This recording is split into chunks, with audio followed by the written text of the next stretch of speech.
had my monthly accident. I thought it was weekly. Don't tempt fate, please. Okay. Please don't. The crazy thing is, though, that like this is the first time of all of the stupid crap that has been going on. This is the first time that it's like not like all of the others was absolutely out of my control. This is a situation where I don't even know. It was very minor. Thankfully, like nothing really came of it. But as we talked about last week when Mike was here, there's all kinds of idiots driving in this area that just want to be dicks. That's their goal in life. And I was driving. It was a 2-lane road, but it wasn't like a highway, but 4-lane, 2 lanes in each direction. And I had to make a left. So I was in the left lane. There's a car in front of me in the left lane, and then a car in front of him in the left lane.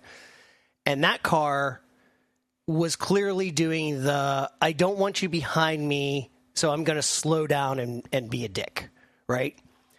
So, everybody that's not turning left is flying by him on the right side because this guy's just being an idiot. Well, apparently he's also turning left. So he makes the left. The guy in front of me follows, and I follow him. And then the guy in the front, just completely stops dead. Just slams on his brakes and stops dead, leaving me and this other car in the travel lanes with cars coming at us. Thankfully, they stopped. But like as I was turning, like I saw the brakes, I hit, I saw his brake lights, I hit my clutch and brake, and like almost stopped. And my wheels locked, and I just skidded slightly into the rear of his car. And the only thing that really happened was my Knobel's license plate on the front made a little chip in his bumper. And but the Knobel's license plate is okay, right? Yes. Well, I mean, it's bent a little bit, but like I think it was bent before, so it's been. From all the other accidents. Which deer bent the plate? God only knows. Because that plate has been on multiple cars. So it started. Actually, I bought it when I had my CRZ. So yeah, it's been on 3 cars now. But yeah, so like this is like we pulled over, and of course the guy that stopped, he drives away, because he did his work, right? So me and the other guy pull over, and he gets out. And I'm like, I'm sorry. Like I tried. I'm like, what was going on? He's like, that guy just stopped dead. He just stopped dead. And like, it's weird. I guess there was a pedestrian, but then I checked my dash cam footage. There was a pedestrian, but the pedestrian stopped and was waiting for traffic to go. Like, so it wasn't like this guy was running out in front of him and he had to stop. It was like he just stopped, like, I think it was like the cover to, whatever. Anyway, he drives away, of course. And, but like, the guy's like, we both are like, this is all clearly that other guy's fault. Like, like where I mean, it gets complicated, and that's kind of where we were at, because it's like, the guy following is responsible by default unless there's other circumstances that point to it. And like that was kind of the thing with me and this other guy. We're like, I don't like, other than this guy being an idiot, and he's like I don't care. We don't need to do insurance. We don't need to have police or anything like that. Like, I don't care. He's like, I'm not a fan of the chip, but like, I don't care. It's not, we don't know how it would fall, and like my car was fine. So we were both absolutely fine. We're like, we're good. And, we just let it go at that. But like, oh my God, I'm getting so tired of driving around here. It's so annoying because everywhere you turn, there's these people doing that. But like, this is the first time that, some of it might have been attributed to me. But I don't know. I don't know how it would have actually fallen if there was actually like serious damage or anything like that. Do they have any apartments over your data center? Well, see, that's so you just walk to work. Well, this is the problem. It wasn't even me. It was me driving between two different data centers. So, like, even that wouldn't have helped me here because I work in multiple data centers. So, like, yeah, this guy's like, I'm going to go play soccer and I'll be good. I'm like, all right, awesome. Aside from being shaken up, all good. It's just insane. Like, I'm so tired of this. And really, seriously, I'm not a bad driver. I swear I'm not. But I'm starting to question myself. Well, I'm glad you're okay, but you realize since you've got a YouTube channel now for Side Friction Podcast, we're going to need to see that dash cam footage up there. Yeah, we are. Are we? You have to post that. You're going to have to post that on the YouTube channel. That'll be an extra. That could be an entire channel as frequently as it happens. Honestly, yeah. Bob's accident channel. Oh, man. Here's the dash cams of every accident I've been in. Tune in for next month's. Right? What's on Bob's crash cam today?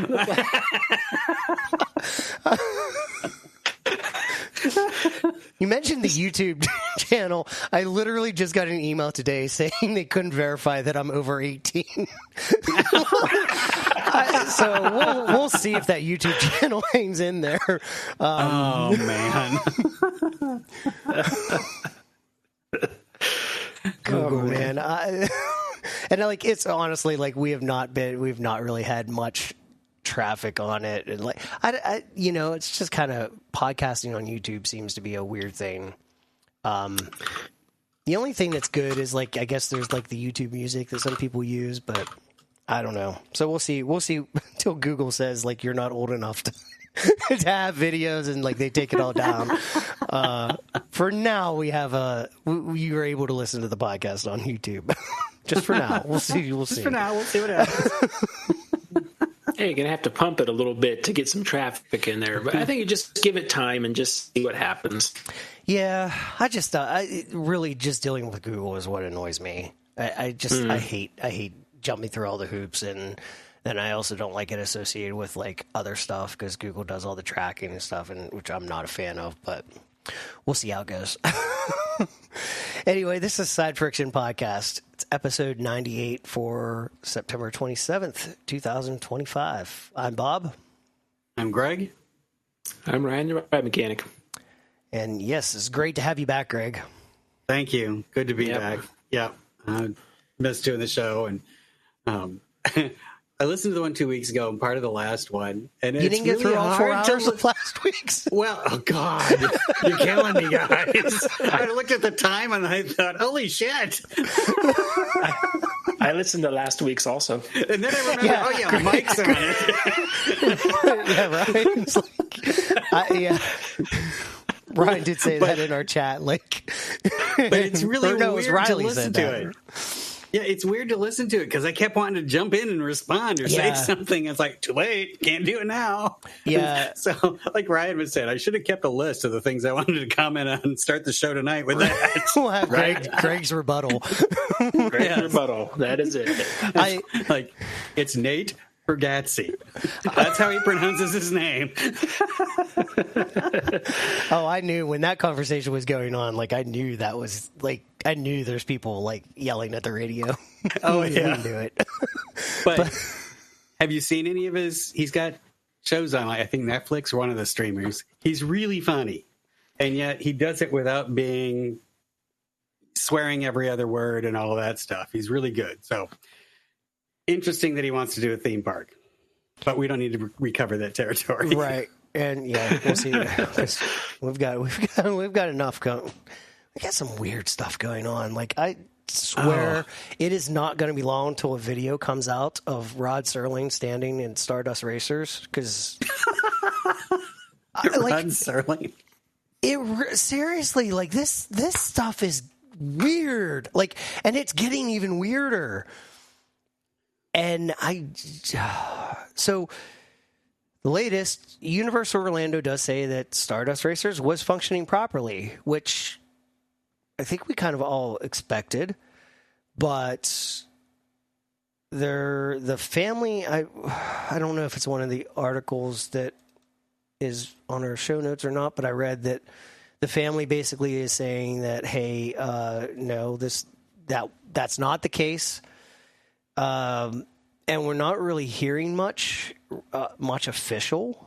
I think really we have really the only thing the Universal has done is like there's really that letter that was sent to employees. I think is mainly the only thing that came out, other than the statement that the ride was functioning properly.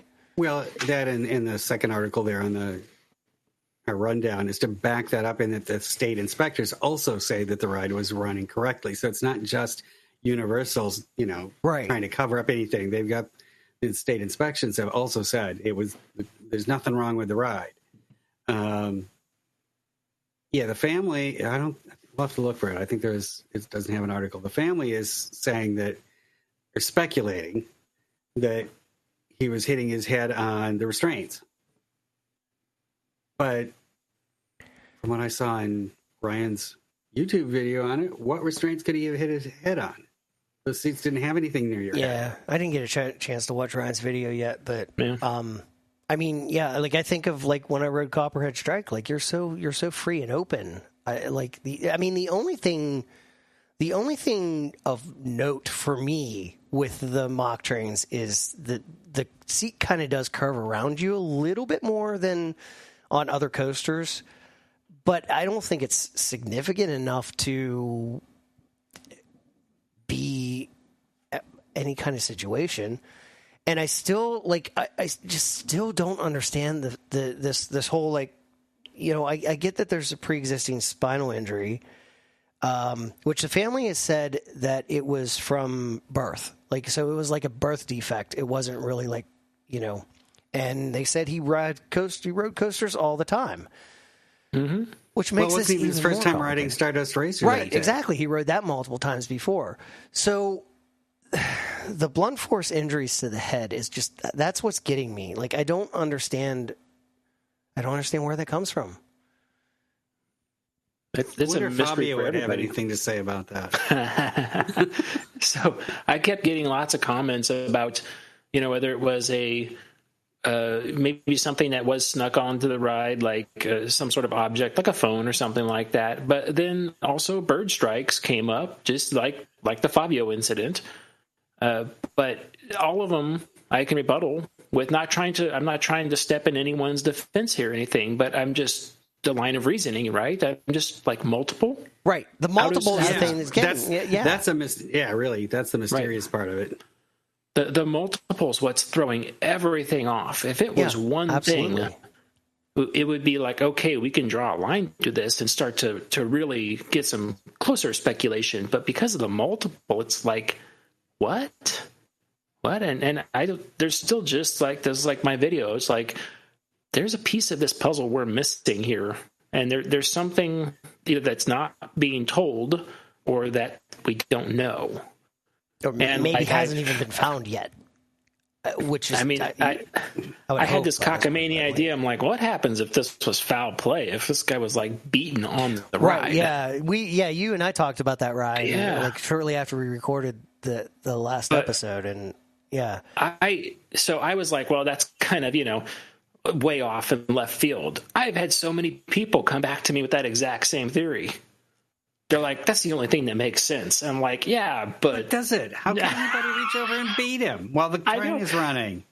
But and we also don't have a position that this guy was sitting in, because I've heard now he was in the front row, and then I heard second from the last row. That's what one of these articles said. Second from the last row. Second from the last row. Okay, because I've heard it now in multiple places. But that was one of the basic things. We don't even know where the guy was sitting.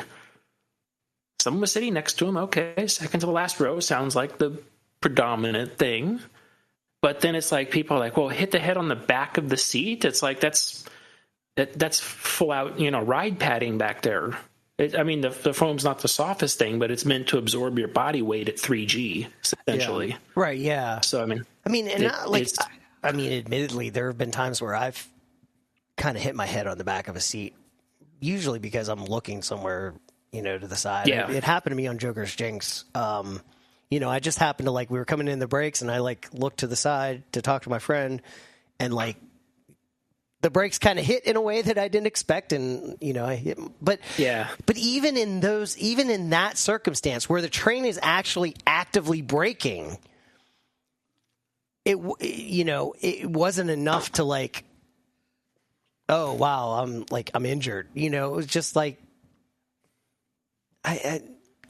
just can't. It's hard to envision it happening. How anything could happen. The only thing that you could think of in a riding position is if you are bending over and so your head is slamming down on the restraint in front of you, which physically can't happen.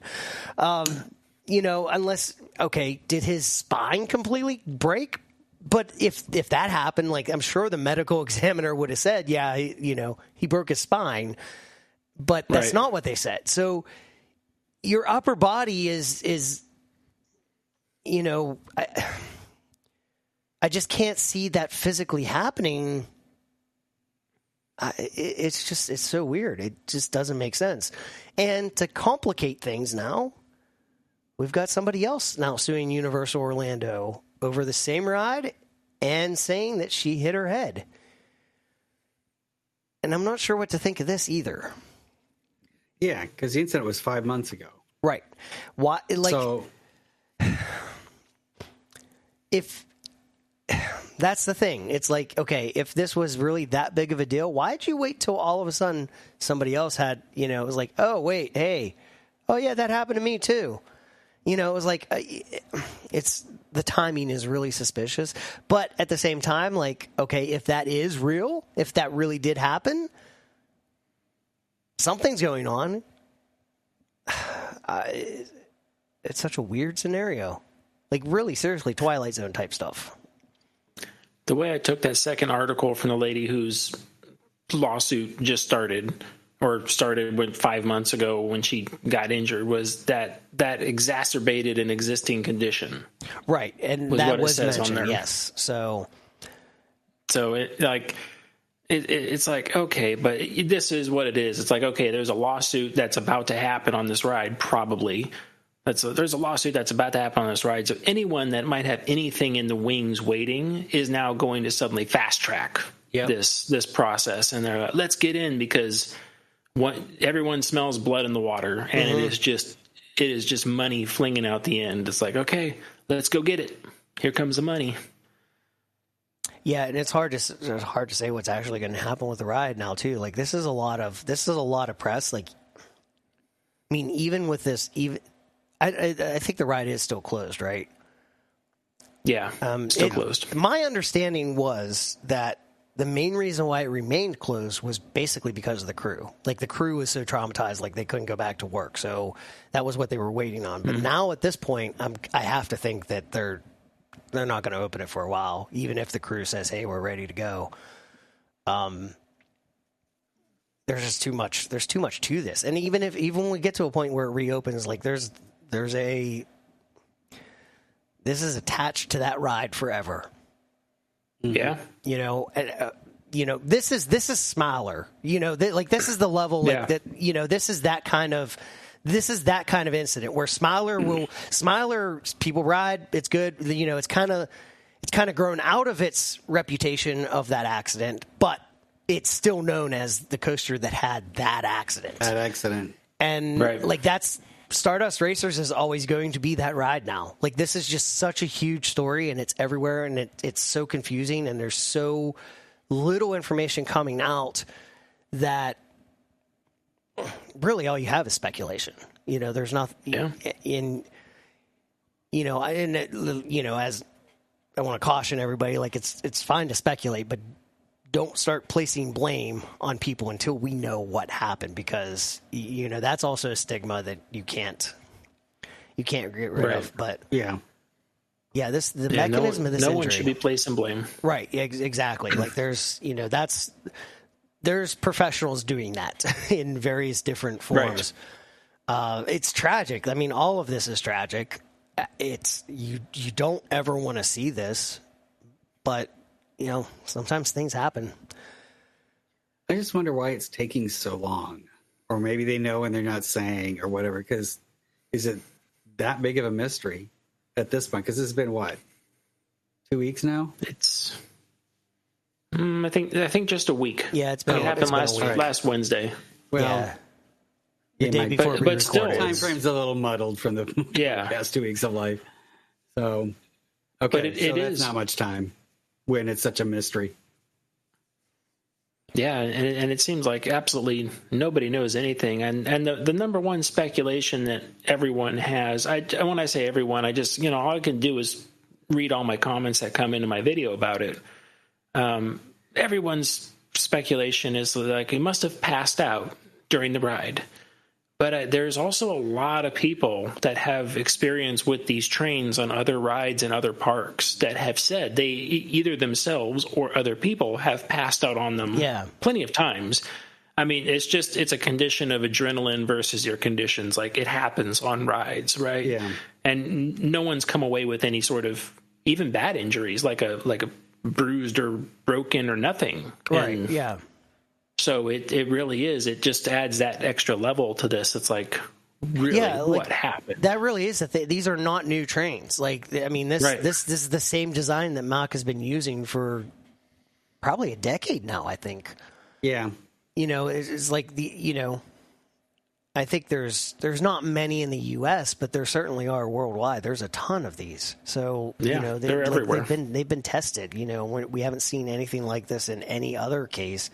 And certainly there are coasters that seemingly are doing a lot more rambunctious things than Stardust Racers, overseas. It's such a weird scenario. Yeah, only time will tell on this one. Yeah.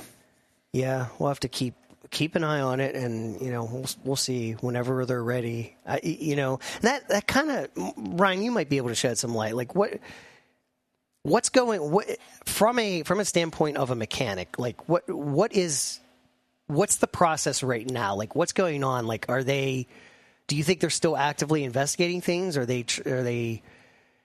I mean, what is there to investigate? Like, so the coroner came out and said that the ride was ruled the thing's been deemed an accident. It's like, okay, so it basically they don't suspect any sort of foul play or right off the bat like gross negligence. Like this is like gross negligence would be like on a ride fatality where like the restraint came open and the person came out. That would be like, okay, then there's a suspicion of gross negligence. It's like, all right, let's investigate that part. So it's like, okay, but then they gave this like multiple blunt force trauma, but really no, like, where was it or what was it on suspicion or head, neck, back, chest? Nobody knows. So it's like, all right, so it's still it's still an active crime scene essentially at this point. And as long as something is in that status, pretty much the park has to ask permission, escort basically, to go near that ride. Like they're treated as suspects. The scene is the police investigators' scene until said otherwise. Everyone's supposed to stay away from it, stay off of it. We had one fatality which was deemed at the time, like the last thing that person did was they rode one of our rides. They went to the hospital, had an aneurysm. So the first question was, was that ride functioning okay? So it's like when we got that call, it's like we went to the ride, shut it down, cleared the queue line out. And then the only thing we did is like where the ride sat, we just went over and threw the main disconnect and put a lock on it. And then we told everyone, they're like, no one's to go to that ride. We like barricaded off the entrances and exits. They're like, no one touches anything on that ride, period. Until the state was able to call back several hours later and verified, okay, it was an aneurysm, but we still want to, even though they didn't think it was part of the ride, since that was the last thing that person did, they wanted to come the next day and verify the ride's inspection and operation and stuff like that. It's like, okay, So that's one of the things that's already happened.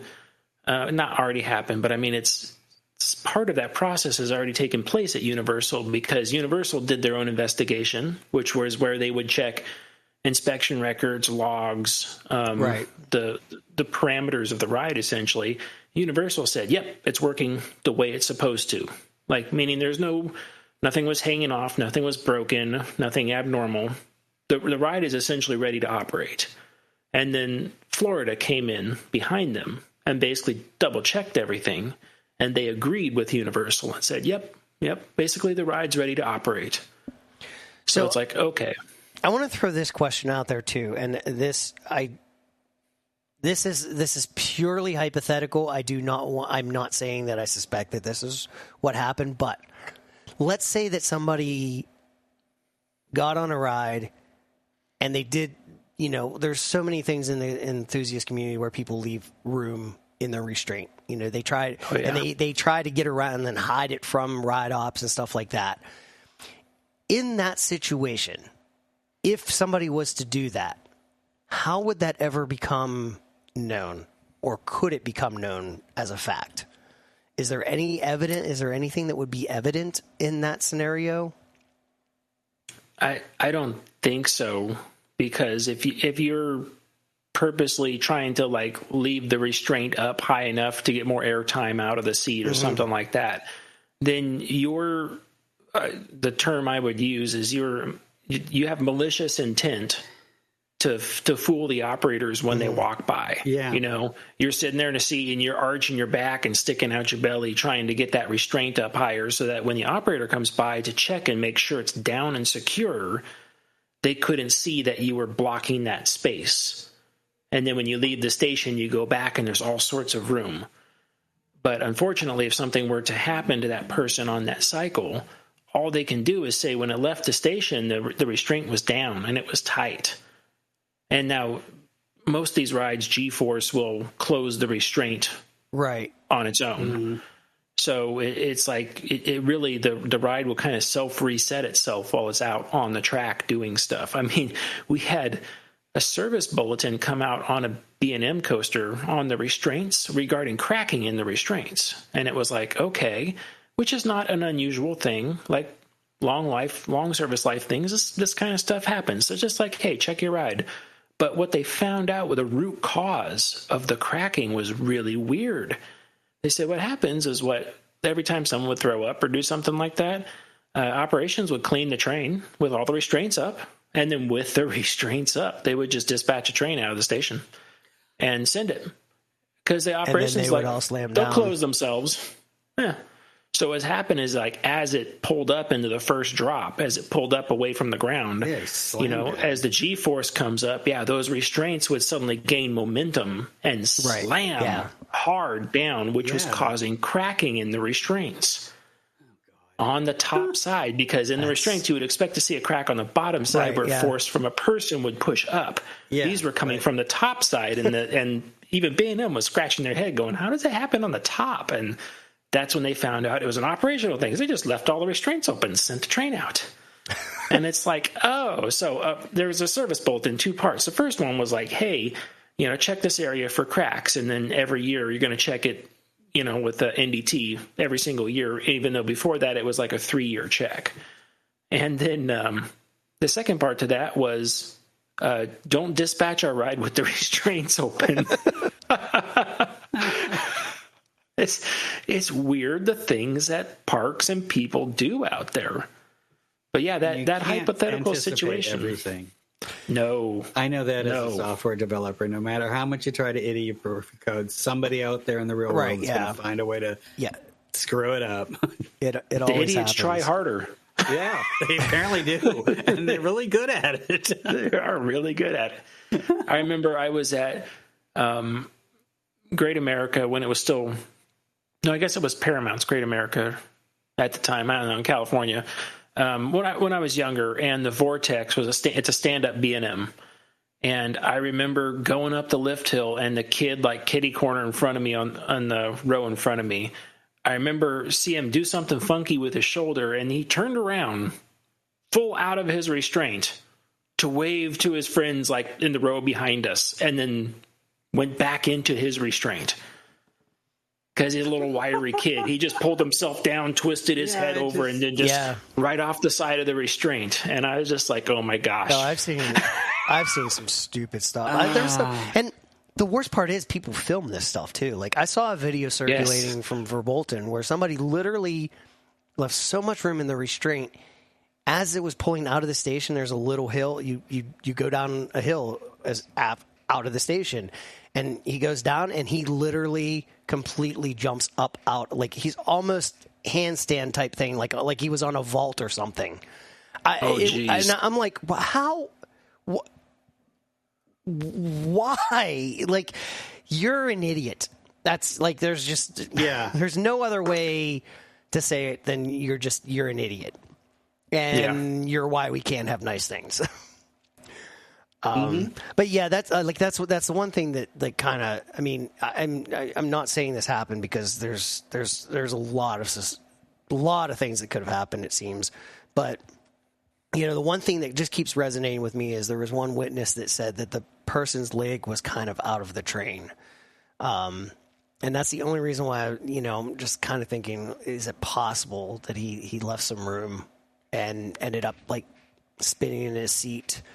Or, in a way that like where you're thinking like the forward backward thing is more of a left right, and like you're slamming the side of your head against the seat if you get that discombobulated. But I don't. Of course, there's other than that one eyewitness that was interviewed by I think it was in the article that was in our show notes last week. I don't think there was much to that other than that person saying that when she got off the train, that's what she saw. She saw his leg was out of the train, which I think is why there's a lot of people saying that there was a broken leg. He had a broken leg. And I think that's where that stems from. But the coroner never mentioned any of that. The only thing mentioned was multiple blunt force trauma to the head. So yeah, it's so hard to say. Hopefully, I really do hope that like Universal is smart enough to say like, okay, we're gonna come out and we're gonna once everything's ironed out and they know more about what happened. I really hope that they do come out and say like, this is what happened. This is the mechanism. Like this is where this is the kind of thing where you kind of have to give a report because if you just leave this up in the air. It's not going to get better. It's just going to. No, you're not going to be able to open the ride again. Even, and, it makes me think of years ago when Six Flags Great America opened up one of the first generation drop towers. They call it the Edge. They had an accident on it, and when it was pretty new still, and just the media went crazy with it, and there's all sorts of stuff that was reported about it that wasn't even true. Right. But it put such a stigma on the ride that they had to shut it down and take it out. And I don't even think they'd had it 2 years. Yep. Yeah, I think that was the second year of operation. Yeah. No, I think it was early on. Yeah. Yeah. I don't think it was the first year. I remember going down there, happy to ride it the first year. Second year's like after that happened, it never opened again. I don't know, if they don't report, as you say, as to what their findings are, same thing could happen to this ride. Yeah. Where people aren't going to ride it because they don't know what happened. And it's been so widely reported. Yeah, exactly. Like, yeah, this is the kind of thing I didn't know it's going to take time. And I think that's an understandable thing. But I really do hope that they come out and say like, this is the story. This is what happened. And I think that'll let people get past, which I also think is probably why Smiler got over, even though it's always attached to that. It was like, look, we know what happened and the guy responsible is not here anymore. Like that. There's like, look, we found the problem. We know what happened. We've rectified the issue. And then you can go, okay, well, they figured it out. We're good. But if you don't do that, you leave that in an unknown state. No. This is the main problem because the park hasn't found a problem, right? And the forensic team or CSI, whoever it is, they're still looking for the problem, and no one's being transparent about that. One ride that had similar incident to this was Willard's Whizzer in California's Great America when it was Marriott's, and that one did not recover. They had a fatality on that one, and they ended up taking the ride out because of it, because they could not determine what happened. Yeah. Wow. They could not determine. Yep. I didn't know the story behind that. I wondered why it was taken out, but I just figured, it was an old ride. They took it out kind of thing. I don't remember how long ago it was, because it's still the Chicago version's still running, and they tried to close it down, and Chicago put up such an uproar that they ended up restoring it instead. I know, everybody gives Pittsburgh shit, but look at Chicago. They're like, no, you ain't taking my coaster away. Bring back a turnpike. That's right. From what I understood of that one, the one in California, they could not determine what caused that accident. So they didn't want to deal with it at all, so they completely removed the ride. And they're like, nope, we're done. The one in Chicago was, I guess, slated to be removed. But basically what they did is, I think, was it Six Flags at the time that owned that already, or was it Merit? So Six Flags said, no, what we're going to do is we don't know what determined the other one. We're going to assume this one has the same thing, and we're going to completely gut the control system 100% and rebuild it from the ground up, recertify it, and open it up with a brand new control system. Because they're like some gremlins in the other control system, and they just did not want to think they might have gotten it out of there, but it might still live. Yeah. So they gutted the whole control system, put in a brand new one, and opened the ride up. And it's been working ever since. I kind of think of this as I watch there's multiple names for the same show, but Air Disasters or Mayday. It's a show that's about all of the airplane crashes. And it goes it basically takes the NTSB. It shows the NTSB going through and like the methods that they use and like how they dig into things. And it's like, maybe that's what let's call the NTSB in. Can they troubleshoot roller coasters? Maybe that's who we need. But that's kind of the thing is like, there's always, it's like, we have to find this. We have to find it. We have to find what caused this, because other planes might have the same problem. And the number of things that they find is just, it's unreal. From rebuilding planes, if you haven't, if it doesn't scare you to fly, if you haven't watched these shows, I highly recommend them. They are so amazing. They're just amazing shows. Some of the recreations are kind of funny, because I did notice they use parts of hard drives as like data recorders. And I'm like, you're lying. That's not a flight data recorder. that's a control board off of a hard drive. I know that. But the information they go through the whole process, and it's really phenomenal how they come up with stuff. So hopefully they'll get to the bottom of this too. And I've talked about Glenwood Caverns and why I don't like the park, and I will. That's the one park, now that Marineland's closed, is the one park that I will not go to. Here's an example of why. So the accident that occurred on the Haunted Mine Drop that killed she was 6 years old, right? I think 6-year-old. Killed the little girl. Yeah. They have actually been awarded a huge settlement from the court. Glenwood Caverns made a response. It only was on Instagram for 2 hours before the outrage grew so much that Glenwood Caverns actually took it down. In our show notes is a link to the Reddit post that has the image that they posted. And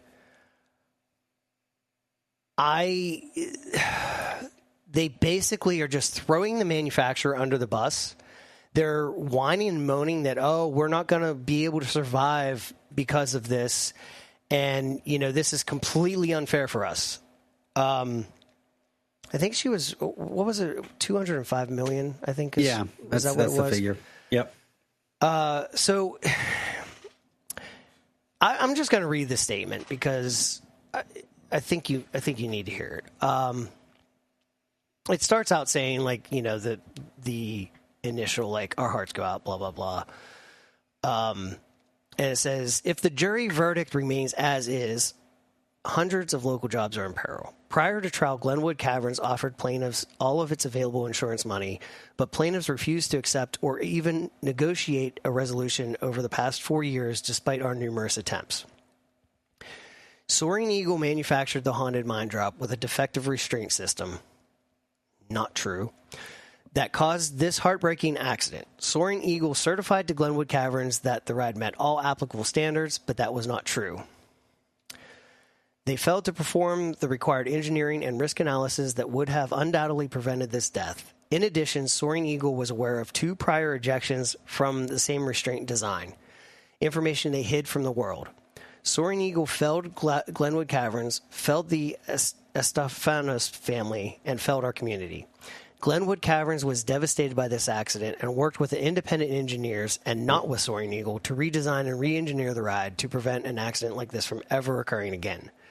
Glenwood Caverns is exploring all options so that we can attempt to continue to operate, serve our guests, and continue to give back to the community. So, this is years ago, so I know it's not fresh in many people's minds, but the situation that transpired with this was there were 2 ride operators on the platform at the time of this accident.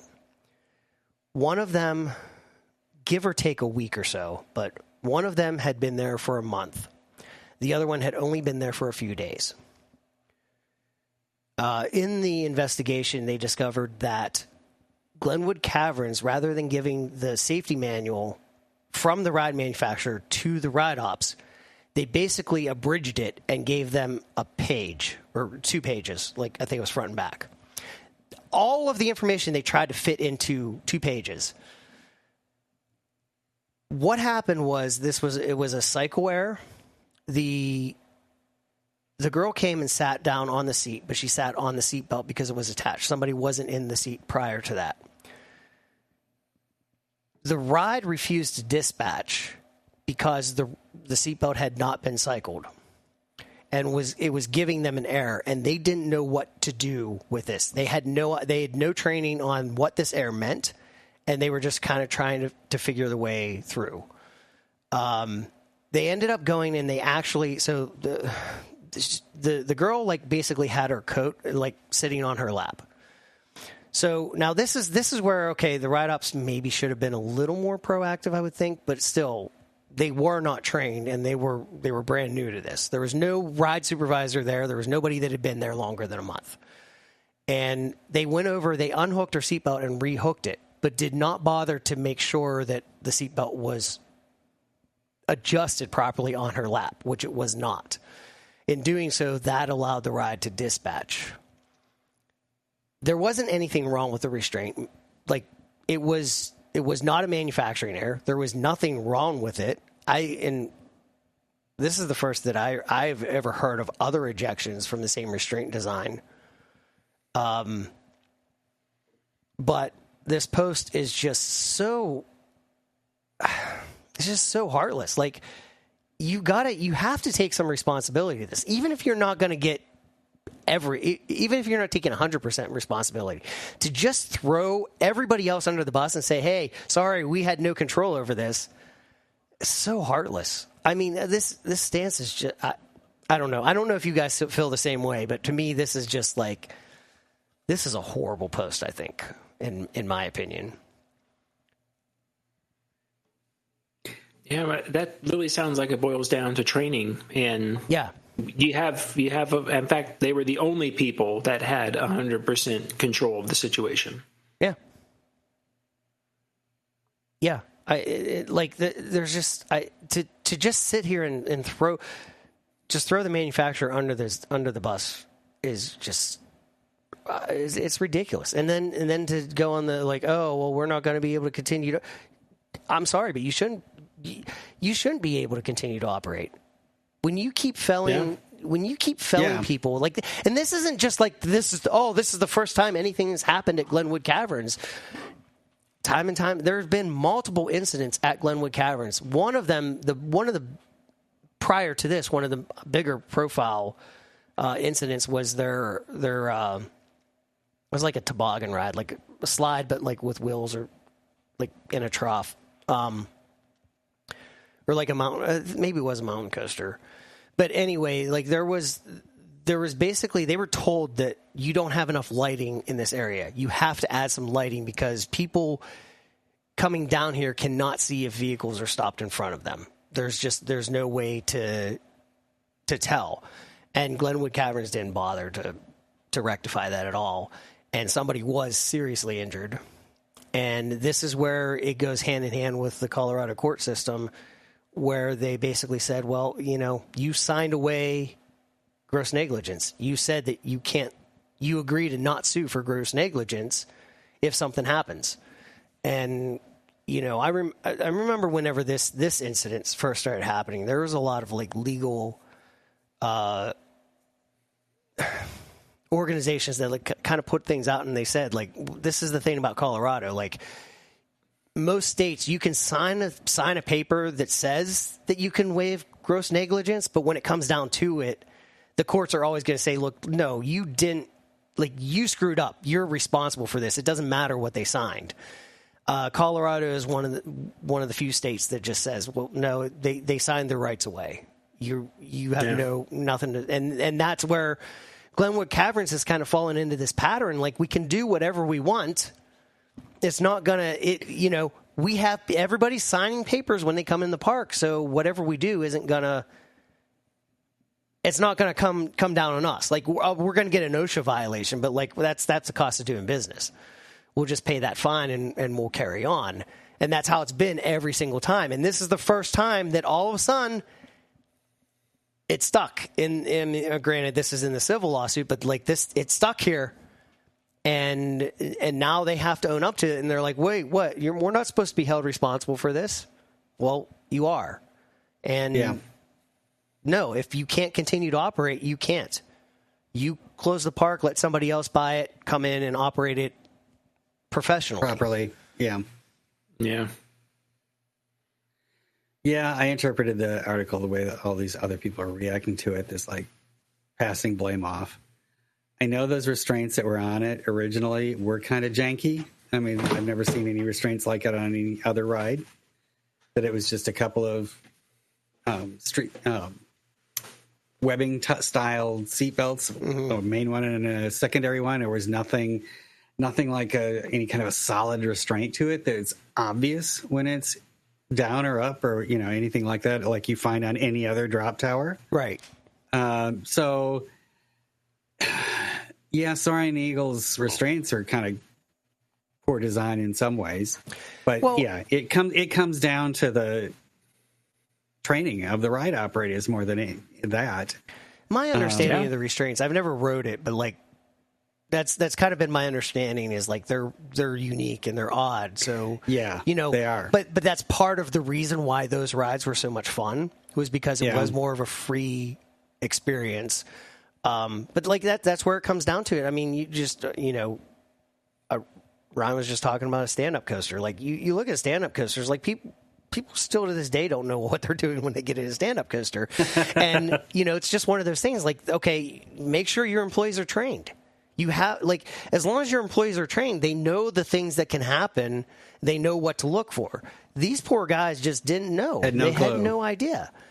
And what they have to live with for the rest of their lives. Right. Because it was somebody else's, because of inadequate training. Right. Exactly. And like, that's just, and it kind of came out when, years ago when this happened, like, people were just saying like this park is just, they don't bother training. Like they just they hire somebody and just throw them on the ride and say, here you go. And I think this is if I ever went to ride a ride and I knew that of all the ride ops that are running that ride at the time, the person that has been there the longest was a month, I'm not riding. Yeah, but they wouldn't have known that. Well, no, I know. I'm just saying, like, hypothetically, if I would know that, no way. I would not be getting on that ride. Like, well, I mean, unless maybe if I knew the ride inside and I knew that I could check, I could check things myself, maybe I'll be, but like, that's not,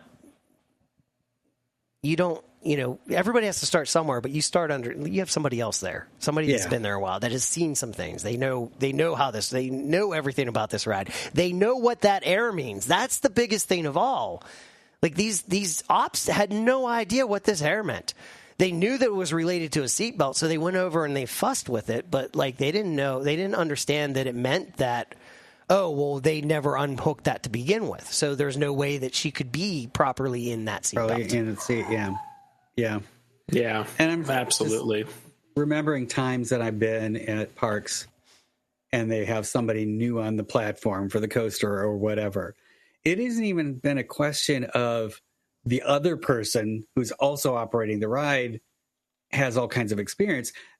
They've had the two people operating the ride plus somebody who's experienced shadowing the one person that's brand new. So that all that person has to do is make sure the new guy is doing things right. Yep. But clearly that isn't what they were doing here. Yeah. I have no interest in going to this park. I would like to see the park taken over by somebody who will run it properly. Yeah, absolutely. Because I went to it not knowing what I know now. Okay. And the setting, the whole atmosphere of the place, all of that kind of stuff is really cool and really a great concept. Yeah. And executed well in many respects, but not this one. Like their version of a swing and scream and swing. It goes out over the craziest cliff. damn thing you've ever seen. Yeah, that looks so much fun. And surprisingly, I read it both directions. Surprisingly, the one where you're facing out to start with is scarier than the one where you end up facing down into the canyon, because you feel like you're going to get just catapulted off into the air. It's so funny. Like there's so many that riding position thing. The drop tower at Busch Gardens Tampa that like it was closed when I was down there, so I didn't get to ride it. But I hear from everybody, like it basically when you get to the top, it like aims the seats recline, and basically you're looking face down at the ground when it drops.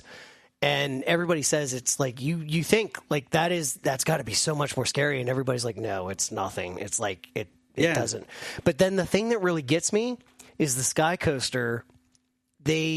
I don't know if they still have them. I haven't heard much of them than when they first announced them, but they had different harnesses where instead of like the flying position, you actually were in a seat, almost like a swing set type thing.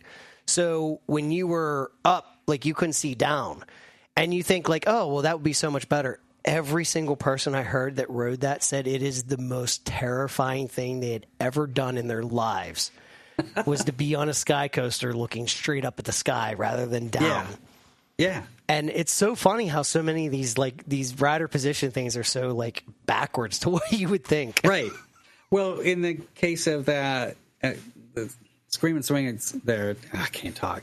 At Glenwood Caverns, when you're facing down, the land is all this generic rocky stuff going down, and it's at enough of an angle that you don't really see it straight down, and you just get so disoriented that it's just ground. Yeah. And you can't really tell what your angle is or relationship to it.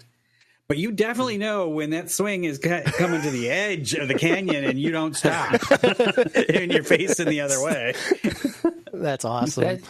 That's a similar experience to in Vegas. I went up a long time ago on top of the Stratosphere. Oh, you've been up there. And rode that the Big Shot, which is just an S&S tower up there. That's all it is. Yeah. So I went up there and I'm like, oh, this ought to be fun. And this is like, okay. I sat down. I'm like, yeah, this is fine. And it's like, okay, let's go. And then it shot up like, woo, this is fun. And then as soon as the tower dropped out of my peripheral vision, I grabbed the restraint really tight. In one shot, I was like, wee, holy crap.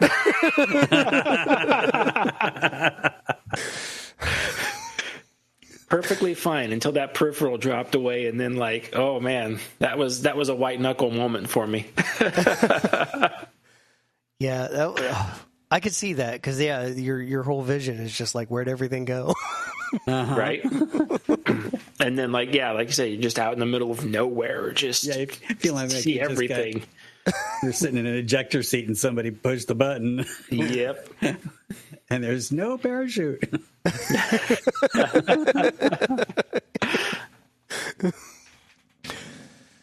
So another sad story. An employee. This isn't ride related, but an employee at Kennywood was hit by a car. Was that this weekend, I believe? The article is dated September 22nd, but I don't know. Let's see.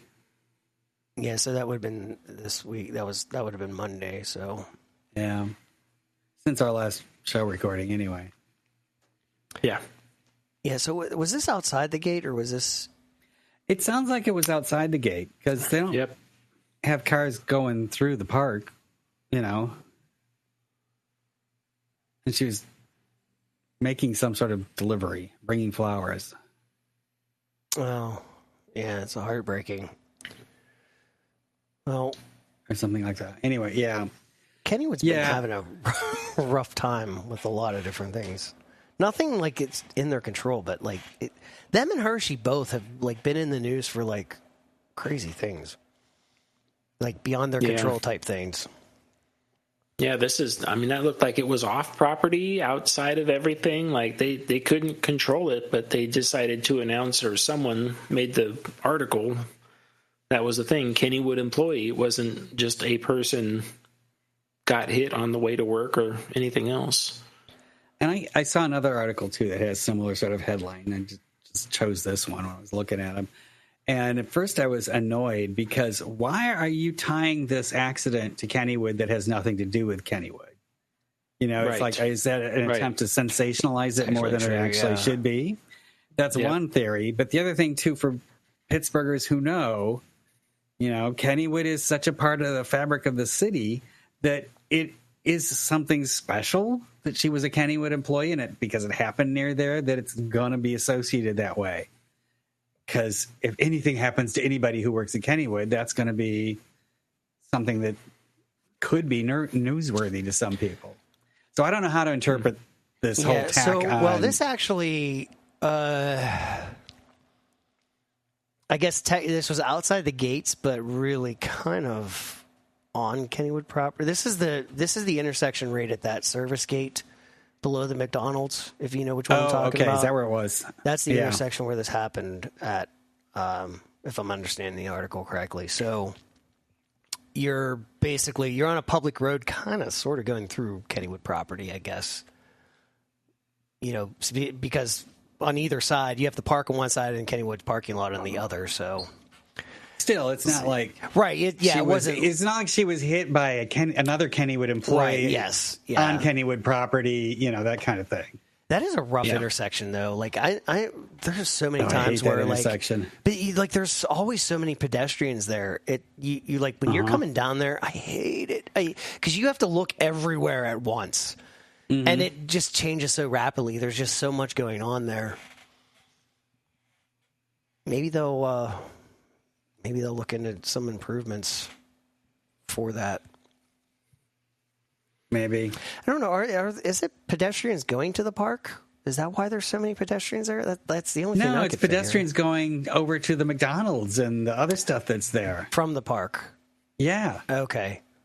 You know, we used to stop in there to, you know, grab a late night burger after the park closed and stuff on the way, but we would do that in our car and drive through. But there were a whole lot of pedestrians doing the same thing, especially at closing. But, you know, I know people who didn't want to pay for the price for the food in the park or whatever and would leave the park and go to one of those restaurants that's along that stretch and then go back in the park. My God, though, like, why would you pick McDonald's over Potato Patch?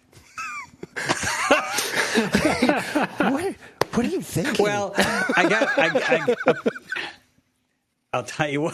Maybe for some people like me, Potato Patch comes back on me later in the day.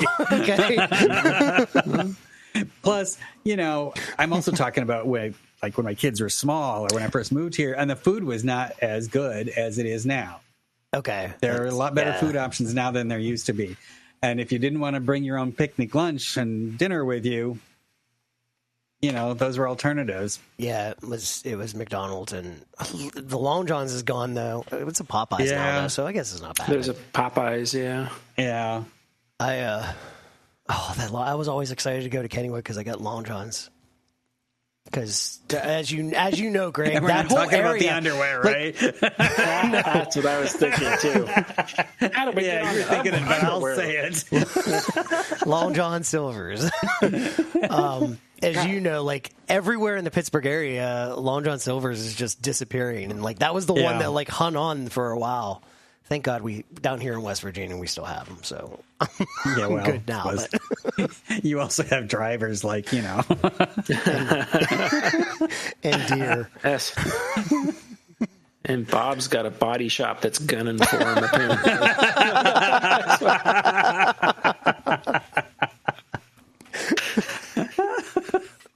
I think there should just be a zone, marked out on maps that, danger, you're entering Bob's area. My sister has a map of the world where she has pins on everywhere she's been. I should do a map of everywhere I've had an accident. I've hit a deer here. Of different colors for deer and people pulling out in front of me. Yeah, interesting. You could do like a crime scene and do the string and wrap it around the pins. And trying to come up with connections between them all. What's the connection here? Yeah. The connection is stop eating at Long John's.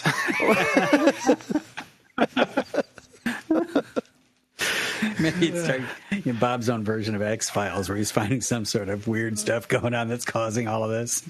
There's got to be something. Absolutely. There's got to be something. There's got to be something, right? I don't understand how. It's just me. Truth is out there. We know it is.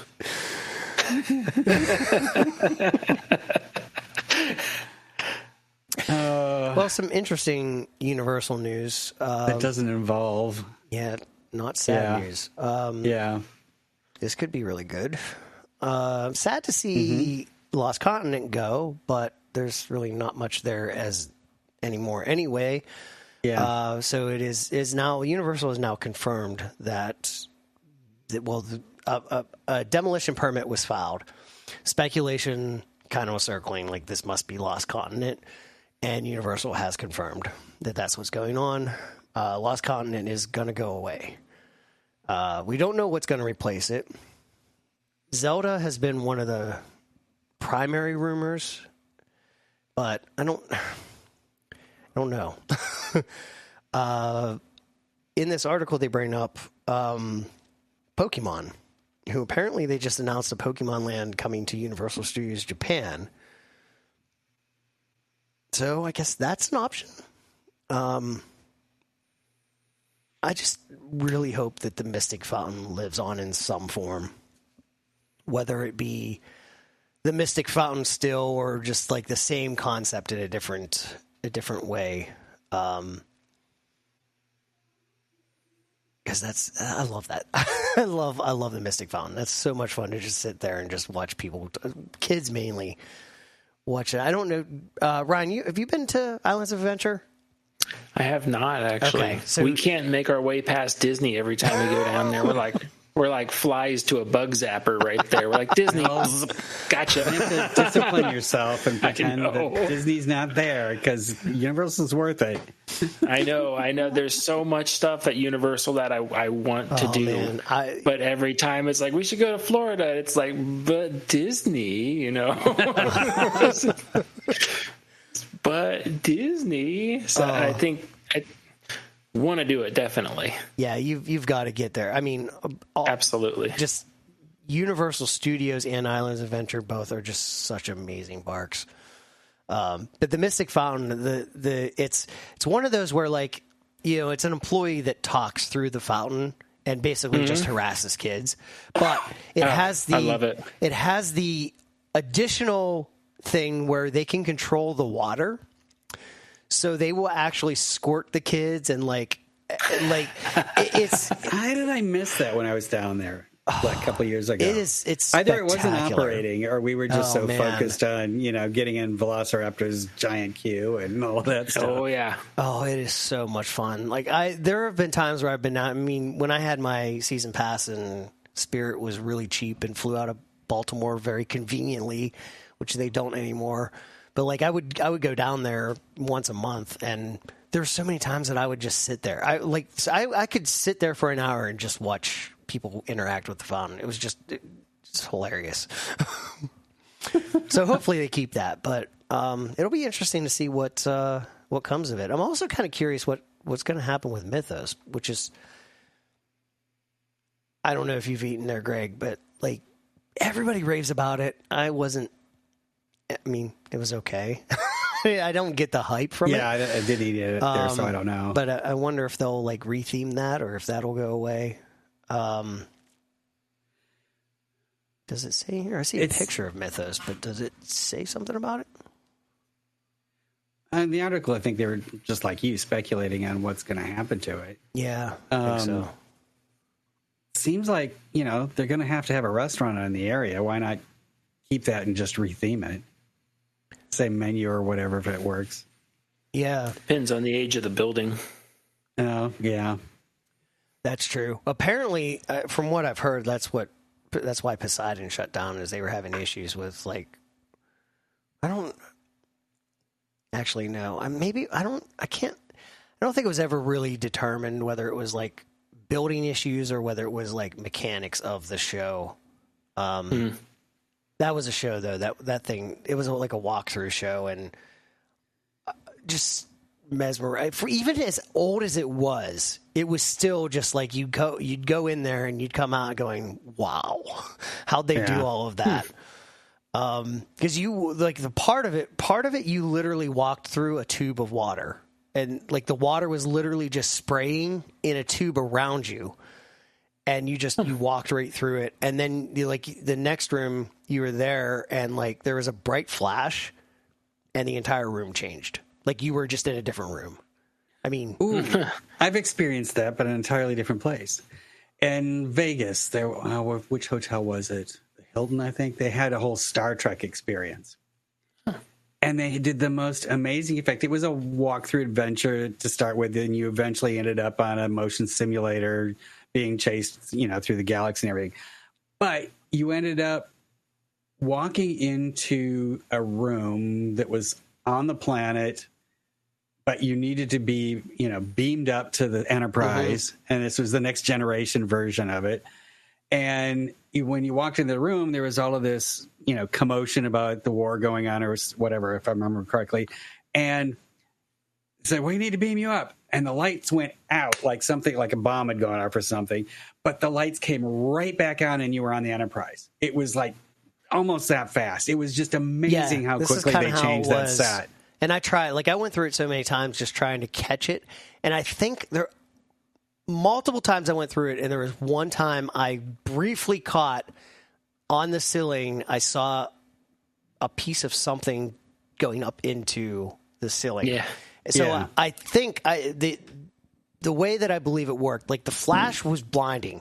Even because the second time I went in there, I'm like, okay, close my eyes. When the flash happens, immediately open them, and I'll be no. That flash is so bright, even with your eyes closed. It responded, but everything. I think there was basically false walls, and those false walls just quickly descended up into the ceiling. I'm sure it was the same kind of thing.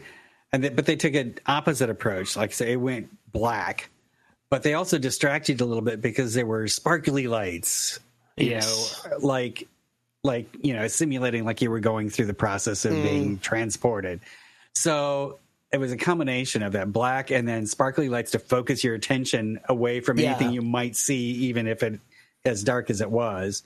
And it was so effective. Everybody who was in that room at the time, we all went, How did that? That's not possible. When I took unfortunately when I took my nephew down, it had already closed. But when I took my niece down, she went through it. And she you could just see it in her eyes. Like, this is like a 20-year-old attraction. The technology is like really old, and she's just like, what happened? Like, where? Yeah. How did? It's just the magician kept his secrets on that one. Really, seriously. Yeah, it was such a great attraction. I really did enjoy it. But yeah, it's my understanding they were having issues with it. So I hope it's not Pokemon. No, I'm with you on that. I don't want. I want something that I want to go to. I know. Yeah, I don't care about Pokemon. It's I don't know. I didn't say it wrong. Pokemon. Is the Project 555 just for the demolition, or is that for everything else too? It's just the demolition. Is it just the demolition? Just the demolition. Yeah. It's just the demolition. There's no hint at all, apparently, of what they're going to do instead. So yeah, there's the Pokemon and Zelda, and there was one other thing that's from the world of manga. What was it called? What? Manga, which is the Japanese cartoons. Oh, One Piece. Yes, One Piece is the other one. Yeah, and Wicked was also floated.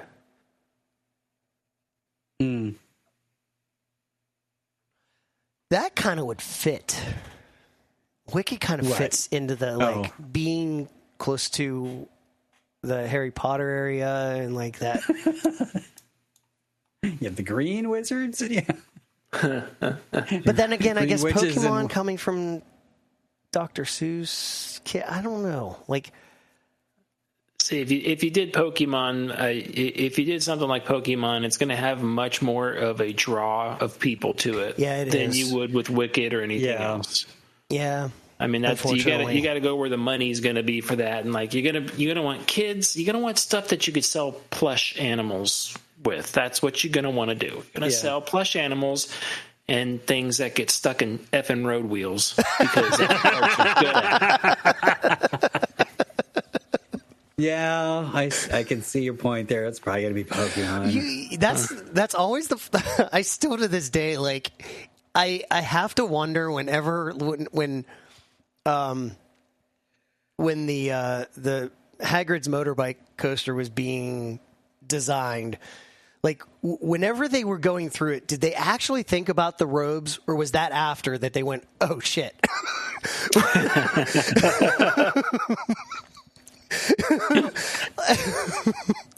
Because like you go through and it is well known by the time you get to the loading platform, if you're in a robe, you're not allowed on the bike. Those announcements are constant. You're not, if you have a robe, you are not riding on the bike. And I just like it. Someone was sitting there. They were just sitting there with like, I mean, how many girls are getting on with long, flowy dresses in Florida? I mean, come on, that's not going to happen. And then they sell robes. Oh, yeah. Those house robes. Oh, no. Whoops. And I was amazed by how many, full-grown, mature adults were wearing those. Oh, yeah. I don't even mean 20-year-olds. I mean beyond that. Yep. We're still wearing them. I'm like, what is wrong with you people? Oh, I could. They're expensive. I could absolutely see my sister doing like that. Would be my sister 100%. Oh, she's God. such a Harry Potter fanatic. I mean, she has the wands and everything, and she's like, that's like, mesmerizing for her. And I'm like, I'm not spending $200 on a wand, which people do. That's the thing that's insane. Oh, yeah, for the digital wand things. Yeah, they do. Even at that, the ones that don't have that built into it are like $80. Well, there's 200. There's actually more than $200. You go into the show in City Walk, or the store in City Walk, the studio store. That one section, man, they have wands that are just like hundreds of dollars. Yeah. And they're not even the interactive ones. They're just decorative. I'm like, what? I can't. Oh, it's insane. Yeah. But, suckers born every minute. But apparently that's true when you just have to walk around and see who's buying what at amusement parks. Yeah. Oh yeah, so like this isn't even an odd conversation for me because I go to Disney so much. It's like this is not even the tip of the iceberg for Disney people. No, I'm sure. I mean, honest to God, I'd love to go build my own lightsaber. Oh, a lightsaber, or build your own robot, or both of those are really appealing. But then I look at what they want to charge me for it. Yes, like, well, maybe not so much. Yes. I'm telling you. Okay, here's the thing. That's not too bad, Will. That's just for the first piece, and holy crap! I'm really wondering. Disney might be trying to get me. Because they are now involved with Doctor Who. And I have to. I didn't know that. Yeah, they took over Doctor Who. Like now, it's a Disney BBC partnership with Doctor Who. And I had whenever that came about, I was like, oh, here we go.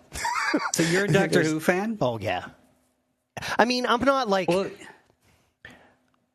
I really, really like Doctor Who. I'm not like a. I'm not really deep into the lore. Like I know enough about it, but I love the show. I absolutely love the show. Okay, so I have a question for you. I have tried to like the show, but I've always started way back with the original black and white series. I'm like, this is terrible. Here's a funny thing. So why are people into this? So this is a good funny story. I love Doctor Who. My sister Carrie and my brother-in-law both love Doctor Who. My sister Lori had never watched it, right? And we all were telling her, like, you have to watch Doctor Who. And she's like a year went by, and it was I think it was at Christmas one time, and she's like, I finally figured out what's going on. She's like, I finally decided I was going to start watching Doctor Who, and I started watching the black and white. I didn't realize that there was the reboot section, and she's like, her words were, I seriously thought you have all lost your faculties. Well, that's what I'm thinking, I know there's a reboot and everything, but the story starts, back then. Yeah, so I personally haven't watched any of the old stuff. I started in 2005. Let me tell you haven't missed anything with that stuff. It's kind of funny because the first time I had a friend that really liked Doctor Who way back, shortly after it started airing again. So we're talking 2006, 2007, somewhere around there. Is that when it was? 2005 is when it came back. Right. And who was the Doctor Who at that time when they rebooted? Who was the actor? Christopher Eccleston. Okay. But then David Tennant. David Tennant is, oh my God, he is the best Doctor. That's who I really want to watch it for and get to because I like him and everything else I've seen. It's only one. You only have to get through one year. I'll start at 2005. But definitely start. I honestly Ryan's really checked out. He's just out here looking at. No, sorry. He's having flashbacks to last week. I was looking at the next thing, and I was like, oh, I wonder if I've got a side conversation going on the next topic.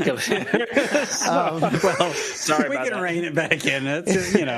We've done the science fiction rabbit trail for tonight. I will just say this real quick, Greg. The first time that I watched it, I watched a couple episodes, and I'm like, I can't do this. I was not into it at all.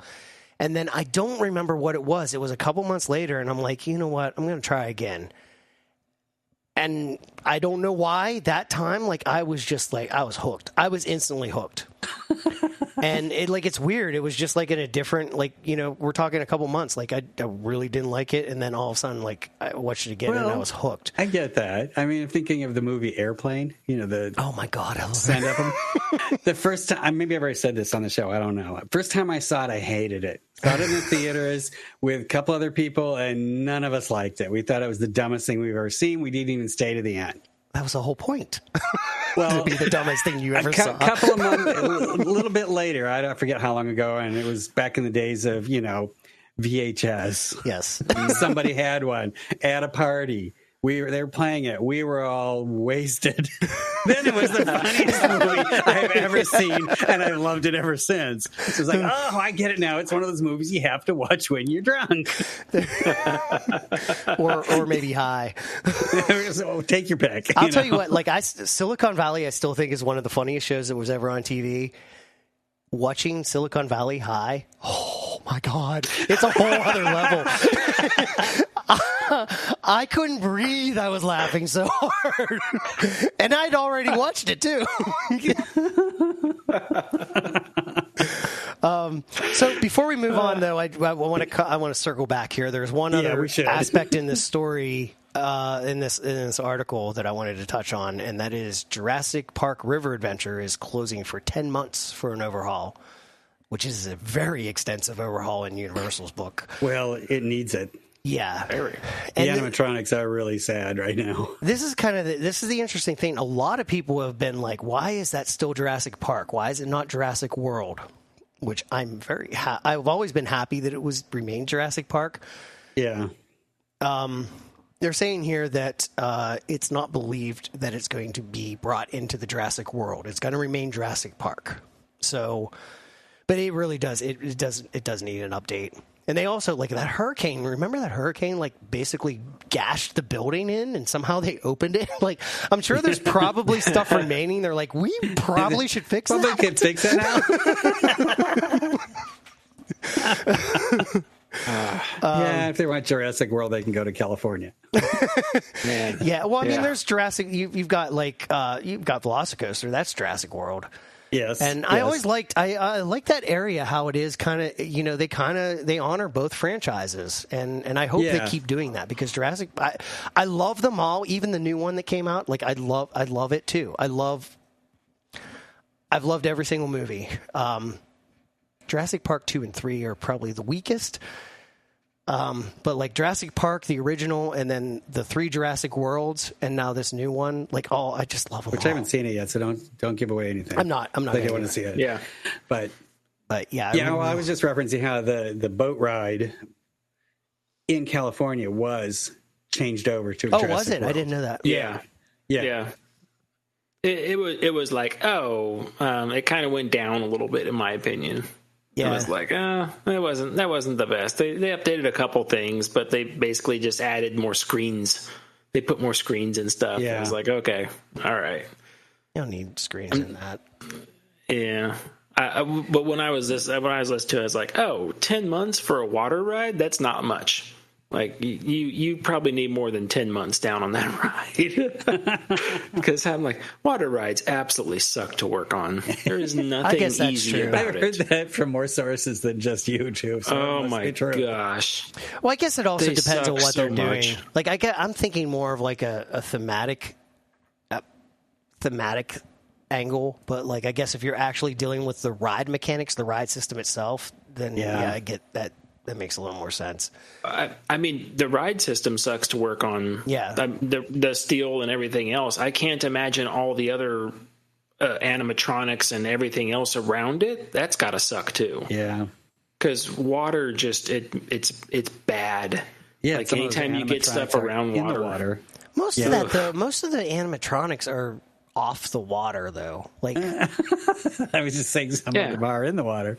Some of them are. Yeah, certainly those are going to be. Definitely those are going to be a bigger issue. But trying to think through it, like most of them, I think are off water, aren't they? Well, there's a couple that pop up out of the water as you pass them just before you make the turn. Mm-hmm. There's the I don't know technically what it is. Brontosaurus, the really long-necked one, that's in water. Say dinosaur. Yeah, the dinosaur. the dinosaur's in the water, and then there's some other dinosaurs that are not. You know what I mean. Yeah. Perfect. But yeah, they're mostly out of water. Anyway, I'll be interested to see what they put in place. We should start a pool, a bet, as to what they replace Lost Continent with. Okay, flat idea. That's going to involve somebody doing something on the website. Oh, would it? Okay. There you go. All right, I hear you. Come do an interactive poll. I don't. Anybody that's sticking around from the Coaster Talk days, that was I hate despise that. We did a weekly poll every week, and I hated it because every week, like, we would come up with the show, like, here's what we're going to talk about, and then, I'm not kidding you, 45 minutes at least went into, what are we going to ask? No joke. Like, that was the majority of the pre-show was like, what poll are we going to do? And sometimes we do that just coming up with the name for the episode. Yeah. Well, yeah, that's us now. Yeah. I'm telling you, the poll was worse. Oh, okay.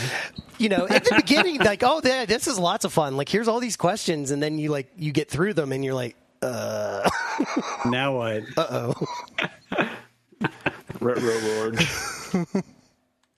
All right. So, one of your favoriteest types of rides, Bob. This is shocking news. It's incredible. Can you believe what Six Flags Over Texas is doing?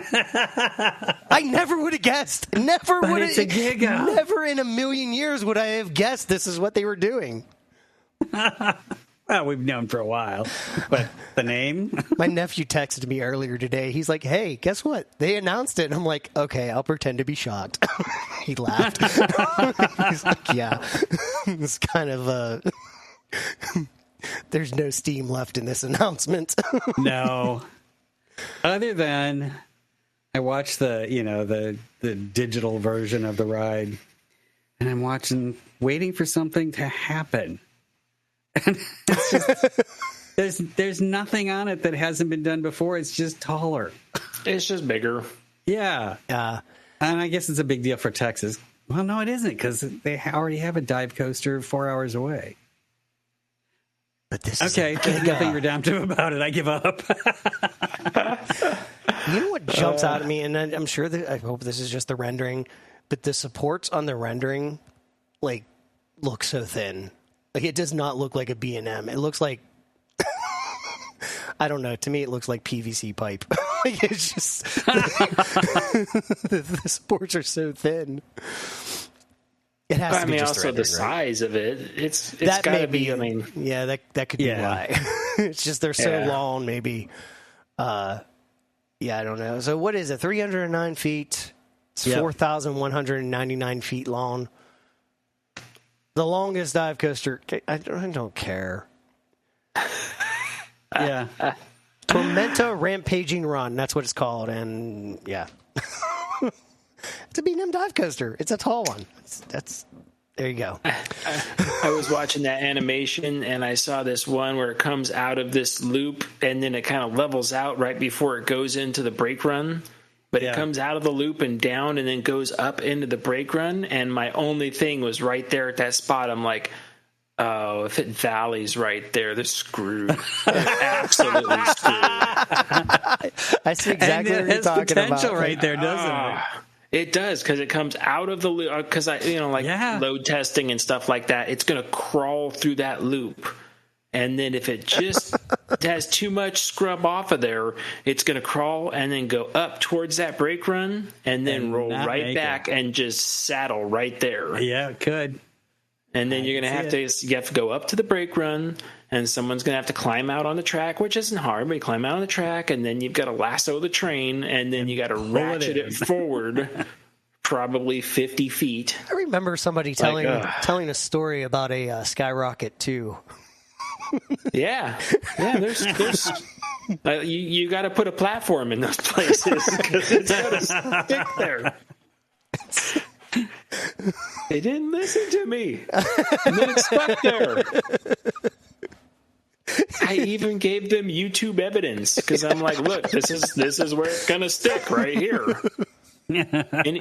Any ride that launches, just type the name in and say stuck, and it's right there at the tallest point. Every single one of them.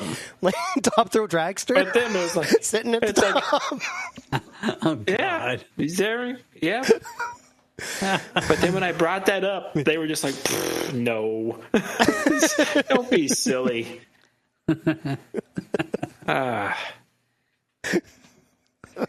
And then the news happened.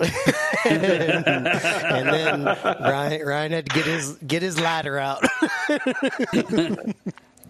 Cursing all the way. I told you. Oh, I dodged that. I went home sick that day. Oh, good move. Good move. Before it happened, because I wasn't feeling good, I actually went home like a couple of hours before the end of the shift. And like, as I was like, just like 5 minutes from the house, I started getting text messages. It's like, are you seeing this? I was like, wait, what's going on? And then I get back and I see pictures of it stuck up there. I'm like, oh my gosh. Oh my gosh. They were probably actually glad you left because they're like, oh, we were here. Oh, yeah. The whole day we'd just be hearing, told you so, I told you so.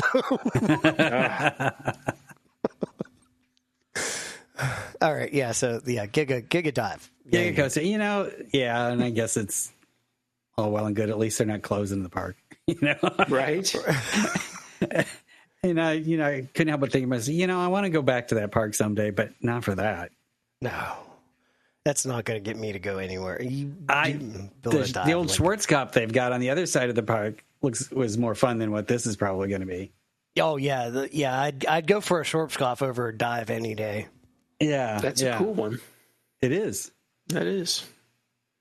And it's a wiggly, jiggly structure all over the place. Yeah. It works awesome. And it's got way more airtime than you ever would expect it to have just looking at it on the ground. Yep. Which is why, like, I watched that whole video that came out about Schwarzkopf. What was the name of that? The Legacy of Schwarzkopf? Yeah. Legacy of Schwarzkopf. Man, that was a good video. Mm-hmm. Oh, my gosh. So many memories and emotions. So many things I didn't know Schwarzkopf built. I was like, oh, yeah, what? I know. Yeah, it was pretty amazing history.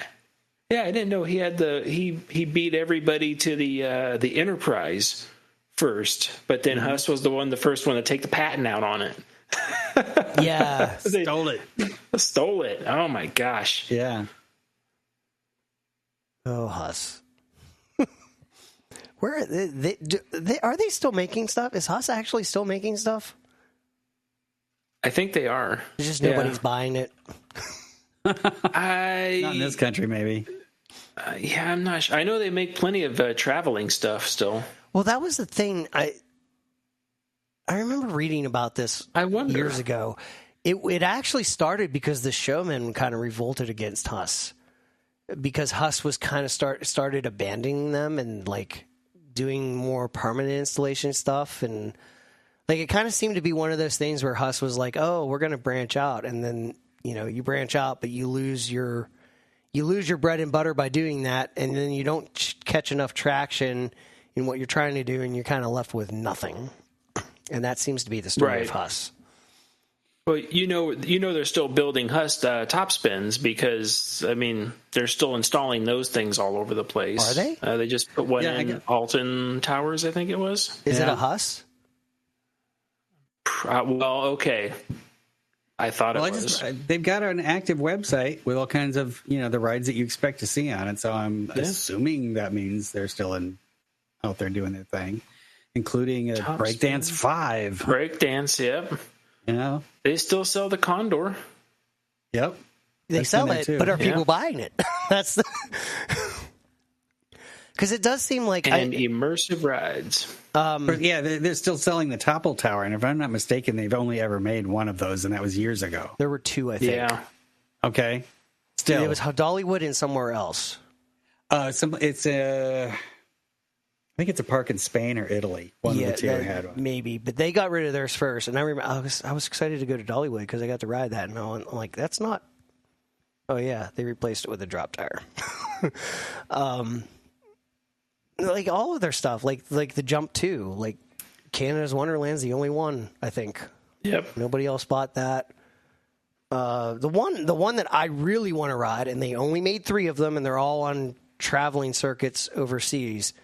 But the Huss booster, I'm looking at the booster right now. Oh my god, I want to ride one of those so bad. They look like so much fun. It's like a breakdance on crack, and I love it. I mean, the breakdances are fun, but like that booster just looks like so much fun. But as far as I know, they only made 3. See, which seems to be the thing. It's like, hey, we got this new idea, and like 1 or 2 people buy it, and like that's it. I had heard they also if I ever like get a chance to go to Germany, I'm going to go with one of the fairs over there and ride on all sorts of fair rides over there. Yeah, and they have all kinds of flat rides that we've never seen here in Germany. Well, I just love the control and that they have. They have like music, and it's long. It's not like, hey, this just got it's over. Yeah, right. I was watching one. I'm like, this is going to be cool. Why is this video 6 minutes long? It's because that's how long the cycle is. 6 minutes. It's so amazing watching those videos. I'm like, why can't we do that? Push it just to the point that they're going to throw up, and then they shut it down. Right. Good. What I love are the attractions like the break dance or like the booster or something like that, because they set them up, and then what's the safety control around the ride? We painted a red line around it. And it's like, what happens if someone crosses the red line while the ride's in operation? It's like, we told them not to. Yeah. And it's just like, you guys don't have a problem with this? No. Do you guys have a problem with this? Yes, we do. Over here in the U.S., you have to restrain people physically. Otherwise, they will just cross that line. Because we're idiots. One of the most memorable quotes from, I can't remember if it was Top Gear or Grand Tour, but I remember Jeremy Clarkson saying that he was talking to a German, and he's like, well, if you lose your license, like, what happens if you do drive? And he's like, they just can't. You can't drive. You can't drive. He's like, yes, but what if you do? You can't. It's not possible. It's not. Yeah. You don't have a driver's license. Yep. It's not possible. It's like that's the mentality. It's great. Uh-huh. It's like, well, no, I don't have a driver's license. I'm not going to. Here, it's like, well, what's that mean? It means just be a little more careful if you see a cop. Well, yeah, exactly. The U.S. way. Well. Speaking of driving, I mean, in Europe, it's so much harder to get the license in the first place. The people value it more, and they aren't going to go out and drive and get drunk because they had to work so hard to get it, and it costs them so much money to get it and all that stuff, that it's more valuable to them than it is here, too. Yeah. So, it's a whole different attitude. And the irony is, most European countries, you can go drinking when you're 16. Right. And and you don't have to you don't have the same fears over here where there's always people drinking and driving. And also the thing, like the whole lane control, that Greg and I were talking about this when we first got on before we started recording. Like, over here, like, I don't think speeding is like, cops pull people over for speeding and it seems like nothing else. And speeding's not the dangerous thing. It's the weaving. Yeah. It's the tailgating. It's the just being a dick. Just reckless driving. And cops don't do anything. Like I've seen so much stupid shit happen with cops sitting right there and nothing. Absolutely nothing. Like driving in the left lane that causes so much trouble. And people that are I always try, you stay right. If I'm going to pass, I go left, but I stay right as much as I possibly can. But when you're doing that and everybody else is just like doing whatever the hell they want, what do you do? Like, I don't want to pass on the right, but you don't have an option because somebody's driving 10 miles an hour under the speed limit in the left lane. Because why not? You don't see that overseas. Right. It's, when you're overseas, it's like, oh, lanes mean something. There's reasons for each lane. And over here in the States, it's just like, whatever. We'll just go wherever we want. And that's what makes it dangerous. So true. It's people say stuff overseas and that's what it is. It's there. Yeah. Well, that's the thing too. Like you have people over here think about the Autobahn where there's no speed limits. Like, how can you have that? It's like, it doesn't matter. If you're following all the other laws, speeding is not a concern. Mm-hmm. You know what you're capable of as long as you're not cutting people off and, getting close to people and just doing what you driving straight, like, being responsible. You don't have somebody like driving slow in the left lane that's just like all of a sudden you're going to come up on. And, but it all comes down to the lane control thing. If we started enforcing lane control here in the U.S., yes, people would be pissed, but it would make our roads so much safer. Pulling people over for speeding I don't think that does anything. Because, just driving I-95, like, speeding doesn't cause the accidents. It's the jerks that are swerving and speeding. Like, that's the problem. It's not the speeding itself. And the deer. That's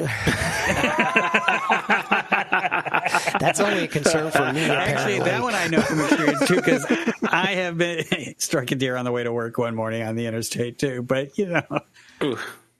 considering present company. Honestly, I thought that Pennsylvania was bad, but man, I think the thing down here, it's not so much the West Virginia section that I drive in, it's the Northern Virginia section that, the problem is there was so much empty land that was almost overnight built up, and it's now extremely populated, and the deer are still there. And I think that's why it's so bad, because you're in this densely populated area where there's still deer everywhere. And it is funny, though, because, when driving in Pennsylvania, if I see a deer on the side of the road, I slow down instantly. Down here in West Virginia, you don't. You actually start to notice the position of the deer and what they're doing. Because if you were slowing down for every deer, you wouldn't get anywhere. They're just everywhere. Wow. So you kind of start recognizing, all right, well, this deer is eating. I don't have to worry about that. Oh, this deer's head's up. I better slow down. You start instinctively knowing this because they're just everywhere.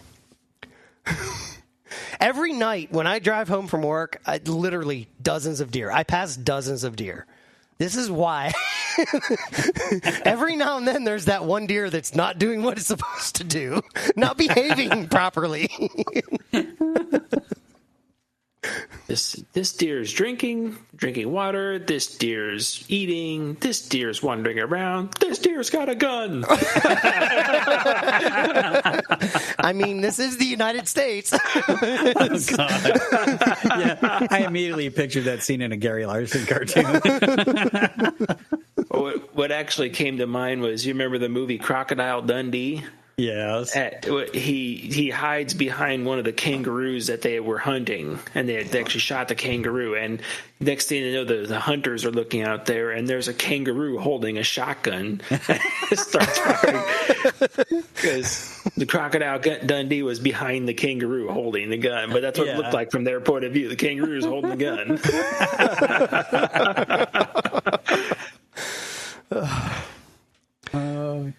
Well. Staying in Texas. And with shocking news. Codalands postponed again. How long have they been building that? The same coasters have been under construction for a couple of years, it seems like. When was it announced? That's actually a good question. It's been a couple years. Yeah. And it just kind of never gets done. And now they're, because it was I think supposed to be something about that actually Circuit Breaker is completely constructed, but they're still not opening the park until next year now. They were going to open in October. Well, because, they have an F1 race coming through in that time, don't they? That's what they wanted to open it up in same time. So, because if you can't make that, which is going to be your draw, your financial draw, right? If you can't make that, it's like you might as well just wait until the next time it comes around. Yeah. Not pay the insurance and everything else it's going to take to open the park. Right. But it's just a long time coming, because I actually might get my son to go with me to an amusement park because he's an F1 fan. He'll go play on the track. I'll do the other tracks. This is going to be one of those things where it's like, hey, it's open. Wait, it's open? What? Yeah. What? How'd that happen? No way. I thought that. Show me a breakdown video of their tilt coaster.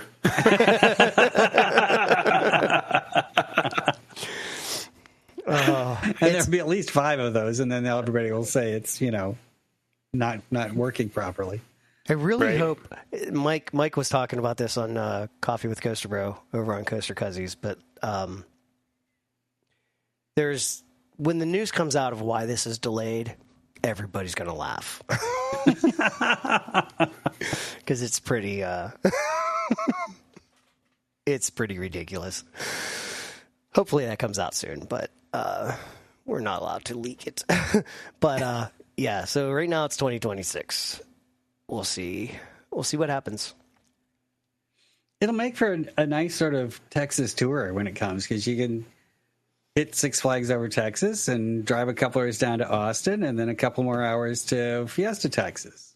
That'll be a nice week's, Texas vacation. So it's been delayed, 2 years now? That's what I'm trying to think. I was just going to start looking up when,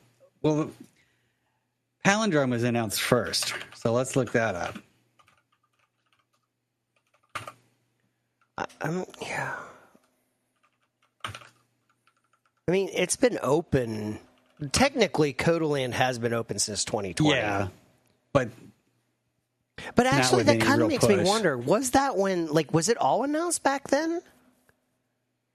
And they just got a small part built, and they're like, okay, let's open. It was, didn't it just start as a couple of kiddie rides or something? Yeah, there's a Ferris wheel that's been there. Yeah, because I've watched the race with my son, and you can see where those things are and where the coasters are going when they're following the cars around the track, but it's not had any thrill rides. Yeah. So the notation on Codaland on RCDB says the rides at Codaland currently only operate for concerts and special events. The park is expected to open full-time in 2025 with the rides in a nearby location along with new rides, which we now know is no longer 2025. 2026, yeah. So it's basically going to be a year behind. Well, and that's the thing. I think that may have been updated because I feel like it was 2024. That's what I feel like. I don't know that to be 100% true, but... Yeah. Palindrome was announced in November of 2021, and vertical construction, though, didn't start until spring of 2024. But even so, it's going to be 2 years for it actually functions. They're reaching Disney times here. It's pretty good for Six Flags,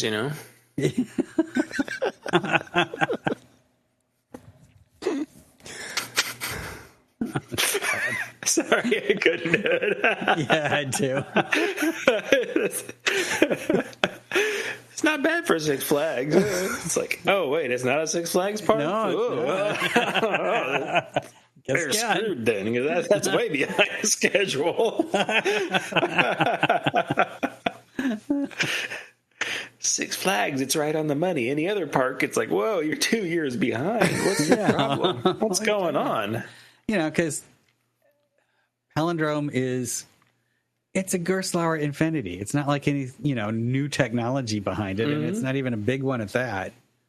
So it's just kind of amazes me how long it's taken them to do these rides. Speaking of which, aren't we getting close to Six Flags announcements for the 2027 season? You mean all the rides that are going to leave? The new rides?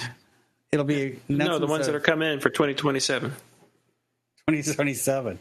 Well, but they announced them as 2026. Sorry, they'll say 2026, but it won't open until 2026. We just talked about one. Yeah. We just talked about a 2027 attraction. Yeah. And I think the announcement's going to be more about which rides are closing and which parks we're keeping open. Yeah, which parks are closing. That's going to be... I'm seeing a lot of speculation lately about them closing St. Louis. But at this point, I haven't included it in our rundown just because it's all pure speculation at this point. Speculation, it's not like anything that Six Flags has announced, but it seems to be getting a lot of nervous media attention and rumor mill stuff. I wonder if they anticipated that. I don't think they're anticipating anything. They're just like, oh, let's do this, and then they go, oh, shit. I think that's Six Flags right now. They're just like, well, let's do this. And then all of a sudden they do it, and it's like, oh crap, why did we do that? I feel like that's that. I feel like that's what they're doing. It's like, Oh, damn! You know what? Look how far down the road we got before we started on the Six Flags rampage. We almost made it.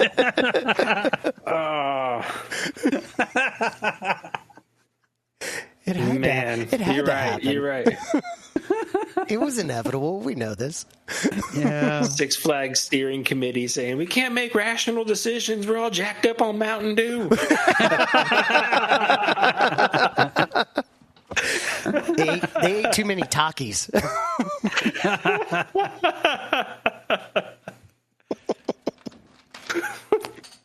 All right. Well, hopefully, Codaland will be able to get it together and open next year.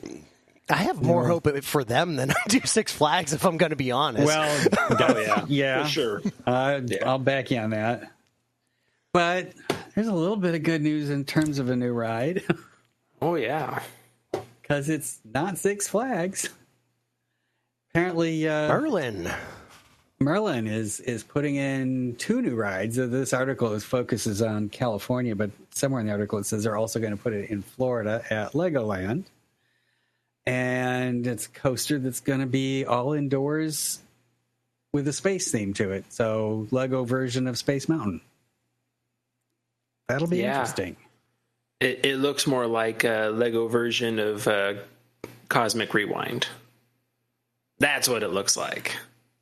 As the little video they put on there, it's like it's got some interesting things in it. And they've got some pretty cool things going on the inside. I get other pictures from other sources. I get other pictures and videos and stuff, and it's like, oh, they got some really cool things going on. It's just like, oh, that's nice. But then when I see all the pictures kind of put together, it's like, oh, that's Cosmic Rewind.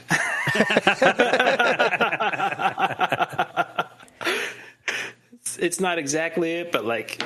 Kind of looks, in my opinion, it kind of looks like that's what they're trying to copy. Yeah. But, I can't, watching that video that they posted on Instagram, like, I can't see anything but Verbolten just because, like, that is exactly what it looks like inside Verbolten's show building. I mean, almost exactly. Even like the track layout looks like Verbolten inside. It's got a launch section in there. It's cool. Yeah, for Legoland, this is a big deal. Yeah. This is a huge coaster for them. Yeah, right. I really have to wonder how, like, I get the feeling that Merlin's going to start becoming more of a presence in the U.S. And they might be picking up closed Six Flags parks. Well, that's part of it. Like, I have to think that Merlin's just kind of watching what's going on with Six Flags right now, and they're just going, okay, let's wait. Yeah. Let's keep our eyes open. We're going to look for the right opportunity. I mean, I think everybody's watching Six Flags for the opportunity because it's like the Sharks are just they're waiting. Yep. They're just circling and waiting because Six Flags can't continue to operate in the fashion that they are. At a minimum, they're going to have to shed parks. They're going to have to sell parks off to other chains. And I think that, other chains are like, okay, we're waiting. we're getting our ducks in a row for when the shoe drops. Already talking to the bankers. Mm-hmm. Yeah, they probably already have like loans lined up. Okay, when this happens, here's what we're after. Wouldn't surprise me at all. Well, good for Legoland for, heading in the right direction compared to so many other things going on. And, maybe it's a ride will be enough to get me to go to a Legoland and not feel like I need to have a kid with me. I understand. I've been to Legoland in Southern California one time, and that was the thing. It's like, okay, it was good. It's a good place to go, but it's like, once your kids get past that, like, I don't know, probably 8-year-old range, it's like, okay, you've lost a lot of your attractions are now too small. Right. So it's like, oh, this is a great attraction because it looks like it's going to hit the category where little kids can get on it. And then it will also, it could thrill basically all ages. Yeah. Yeah. And it's not an extreme ride either. So it's going to be fun, entertaining, It looks like it's going to be a great fit for the park. It's something that should draw lots of people. I've kind of always had that feeling about Legoland. Like they're missing an opportunity for demographics. Like because there are a lot of adults that are obsessed with Lego as well. Yeah. Oh yeah. And tons. You just need to give them a reason to go, and they will be there. I mean, I'm sure many of them are going anyway, just because of the Lego theme. And I mean, even I'm not really into Lego, but even there's that part of me that's like, it'd be cool to go see all the Lego theming that they have, and like, I mean, the pictures I've seen are just like spectacular. You know, I love the theming and what they have. So you have to think like if you start focusing a little more on the older demographic, that Legoland has a place for everybody. Mm-hmm. And yeah, I could definitely see this coaster being that step into that. A little older group, and they can gradually progress more and more. I don't know that they should ever be thrill coaster capital kind of park, but like you say, lots of adults are way into Legos. My son's girlfriend loves doing Legos. I bought her some of the adult, flower sets and things like that. Oh yeah, those are nice. Yeah, and I'd like to go and see the stuff, but in terms of repeat visit, probably not there for just me if I didn't have kids. Right, yeah. Yeah. Well, hopefully it will go well for them with these. I wish them well with it. Yeah, certainly. So Herschen's closing their first. Yeah. I think these are just basically family entertainment centers. Yeah, that's what I take away from this. That's kind of what I gather, but a couple of the properties that Herschen acquired in the Palace acquisition are now closing. This is in Gwinnett County. Where? Atlanta. Okay. Yeah. So it is what? Malibu, Norcross, and Mount Tasia? Is that? Yeah, I think that's what they Yeah. Yeah, so they acquired them with Palace Entertainment, and now they are going to shut their doors. Actually, if you're listening to this on release day, get to Malibu Norcross tomorrow, or you're not going to get there. Yeah. Kind of surprised they didn't actually sell it to Fun Spot, who already has a presence and might want to expand to some other things. Yeah, that kind of. Yeah. I was kind of thinking the same thing too, and maybe that may still happen. Or maybe Fun Spot is just buying the attractions. You could see something like that happening too. Yeah. Yep. But yeah, I mean, there's quite a few family entertainment chains that I'm sure would want to pick it up. Hopefully, for the sake of the communities, that'll happen because, it's a nice thing to do when you don't want to go to a full-blown park. True. I could definitely see here it says go-kart track, arcade and go-kart track. So it's like both of those can easily be eaten and moved to other places. Yeah, you're right. So, I mean, it might be a logistical thing, just like the building / land or something like that might just be costing a lot of money to operate right there. Yeah. Could be something minor like that's causing it to tip. Pick up a couple of pinball machines for cheap. Ooh. The price of pinball machines are ridiculous now. I've actually found the pinball machines I own, I actually I'm gonna have to get rid of some of them. They're in storage now that I don't have my parents' house. But I was looking at I was basically thinking one of them in particular I kind of bought for nothing, and it's not in that great shape. And I'm like, well, I'm basically probably just going to give it to somebody that wants to restore it or whatever. And then I was talking to a friend of mine, and he's like, no, let's look it up. And this pinball machine I bought for $100 is now in its poor condition, I could probably get $1,200 out of. Okay. The prices have skyrocketed so much. It's insane. So you're going to repair it? I'm still considering. I would need my friend's help to do it because I'm not that.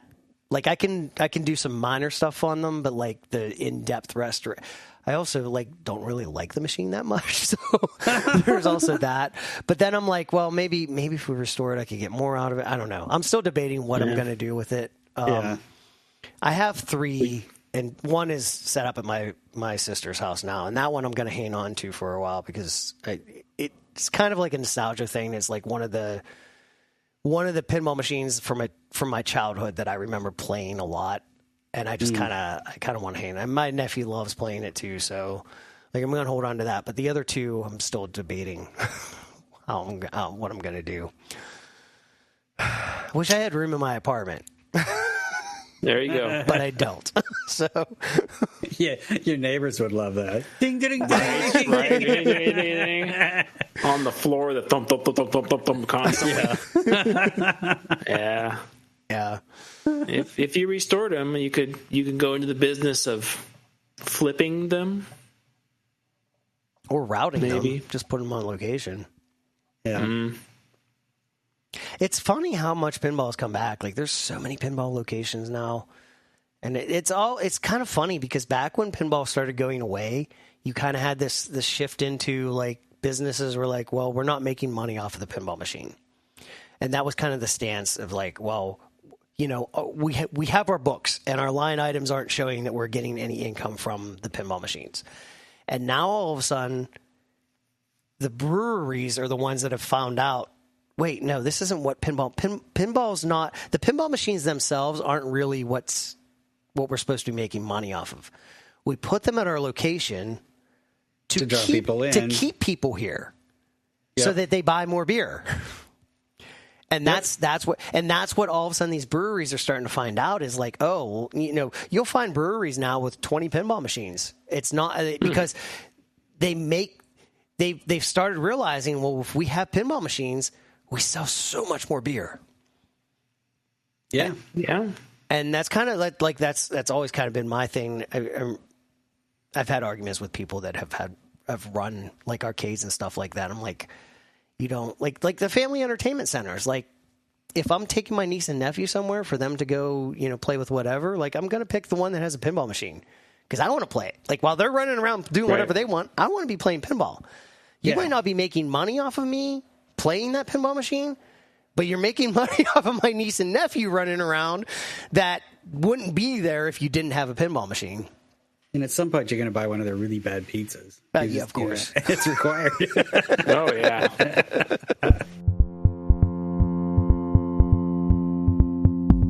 You've been listening to Side Friction Podcast. You can follow us on Mastodon at sidefriction at worldkey.io. You can also follow us on Instagram at Side Friction Podcast. Or visit our website at sidefriction.com. Look for new episodes every Saturday at 9 p.m. Eastern, and we'll see you then.